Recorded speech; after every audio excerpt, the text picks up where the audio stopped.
हमारे देश में बहुत से महान राजा हुए हैं जिन्होंने भारत के विकास में महत्वपूर्ण भूमिका निभाई। इन महान शासकों का इतिहास से शुरू होकर आधुनिक भारत तक आता है। इन राजाओं को न सिर्फ भारत में बल्कि दूसरे देशों में भी उनकी वीरता और कौशल के लिए जाना जाता है। कोई दुश्मन को मारने वाला महान योद्धा था तो कोई कुशल शासक जिसके राज में देश ने आर्थिक उन्नति की। अलग अलग काल में अलग अलग राजाओं और उनके वंशजों का राज भारत पर रहा। सबने अपने युग में राष्ट्र निर्माण के लिए काम किया। आज हम आपको भारतीय इतिहास के सब ऐसे 5 महान शासकों के बारे में बताने जा रहे हैं जिनका नाम सिर्फ भारत में नहीं बल्कि दूसरे देशों में भी जाना जाता है। दोस्तों, वीडियो शुरू करने से पहले अगर आप चैनल पे नए हो तो चैनल को सब्सक्राइब जरूर कीजिए। चलिए शुरू करते हैं। नंबर 1, हमारे लिस्ट में पहले सम्राट अशोक का नाम आता है। वह भारतीय मौर्य राजवंश के महान सम्राट थे। कहा जाता है कि उनका राज्य अफगानिस्तान से लेकर बर्मा तक और कश्मीर से लेकर तमिलनाडु तक फैला हुआ था। उनकी राजधानी पाटलिपुत्र थी। मौर्य वंश के तीसरे शासक अशोक को उनकी कठोरता और दयालुता दोनों के लिए जाना जाता है। इतिहासकारों के मुताबिक अशोक एक महान योद्धा थे और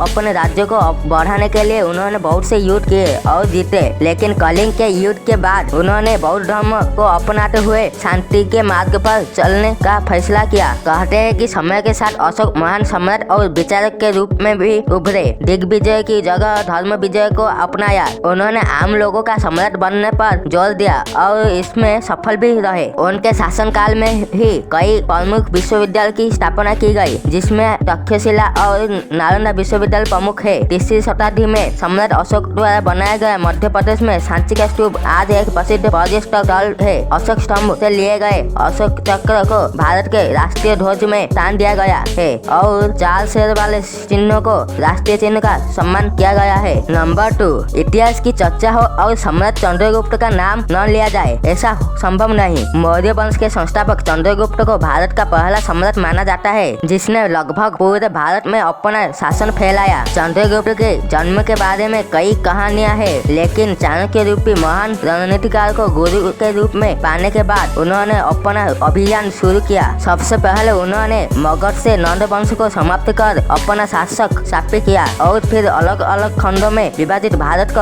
अखंड भारत बनाया। चाणक्य के मार्गदर्शन में ही चंद्रगुप्त ने सिकंदर के सेनापति सेल्यूकस को युद्ध में हराया और उनके साथ संधि की वे कभी भारत पर आक्रमण नहीं करेंगे। चंद्रगुप्त ने अपने शासनकाल में न सिर्फ अपने राज्य की सीमाओं को बढ़ाया बल्कि इसकी आर्थिक उन्नति पर भी ध्यान दिया। नंबर 3, इस महान मराठा शासक के बारे में कौन नहीं जानता है। शिवाजी एक तरफ जहाँ वीर योद्धा थे वही दूसरी और बेहद दयालु शासक भी थे। बताया जाता है कि पुणे में जन्म शिवाजी शाहजी ने ही मराठा साम्राज्य की नींव रखी थी। बचपन से ही शिवाजी युद्ध शिक्षा ली। उन्हें एक कुशल योद्धा और रणनीतिकार होने के साथ साथ वह प्रगतिशील शासक भी थे। शिवाजी सभी धर्मों का सम्मान करते थे और उनके राज्य में सभी लोगों बिना किसी भेदभाव के रहते थे। शिवाजी ने अपनी अनुशासित सेना एवं सुसंगठित प्रशासन की सहायता से एक योग्य एवं प्रगतिशील प्रशासन प्रदान किया। नंबर 4, महाराणा प्रताप सिंह उदयपुर मेवाड़ से सिसोदिया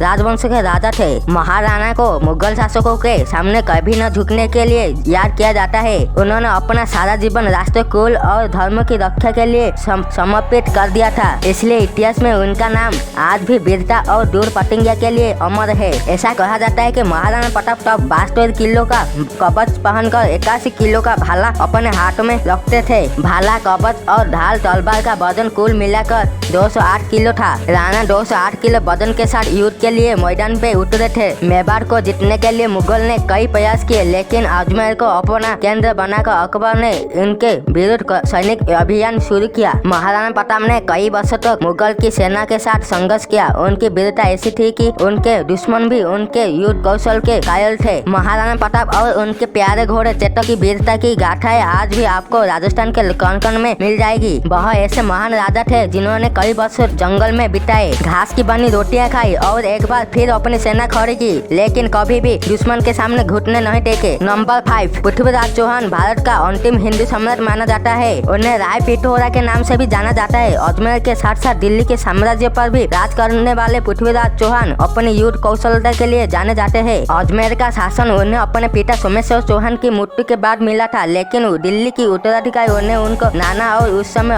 अनंगपाल ने घोषित किया। कहते हैं कि उन्होंने मोहम्मद घोरी को पहली बार युद्ध में हराया था और हर बार जीवन दान दिया, लेकिन अपने दोस्त चंद्र बरदाई की मदद से उन्होंने खुद प्राण त्यागने से पहले मोहम्मद घोरी को खत्म किया। अगर आपको इस वीडियो से कुछ प्रेरणा और सीखने को मिली है तो कमेंट में जरूर बताना। मिलते हैं नेक्स्ट वीडियो में। Thanks for watching.